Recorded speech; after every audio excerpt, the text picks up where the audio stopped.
এই যে দেখেন পেঁয়াজের আলি কিভাবে বুনতে হয়। এক কাকা পেঁয়াজের আলি বুনতেছে। কাকা ভালো আছেন? হ্যাঁ, ভালো আছি। তাহলে এগুলা পেঁয়াজের আলি আলি বুনতেছেন না? আলি বুনতেছি। যাক, কয় কত ডিসমাল বুনবেন? বুনু অন্য 30-40 যাই হোক। 30-40 যাই হোক। সকালে আইছিলেন না না? হ্যাঁ, সকালে। সকালে না, সকালে এইটুকু বুনছেন। আপনারা দেখতে পাচ্ছেন যে কাকা কপির চারা বুনেছে এবং এই যে আরো ছোট ছোট গুলো এখান দিয়ে নাঙ্গল টেনে দিয়েছে।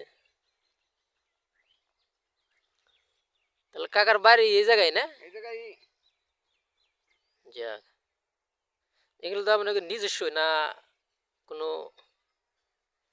আমার টাকা দিয়ে রাখা। ও, ওই যে দায় সত্যি বলে। দায় সত্যি বলে তাই তো। এটা মোটামুটি কতটা এই ডিসমাল বুনছে যে কফি চারা, তারপরে যে ওই যে আরো ওগুলো ভুট্টা বুনেছেন এবং কপি কাইটা বইটা বুনছি। কফি কেটে ভুট্টা, তাই মোটামুটি কত ডিসমাল আবাদ করতেছেন? এখানে আছে 50, এর জায়গায় আছে 50, আর এই যে পশ্চিম মুড়া কপি।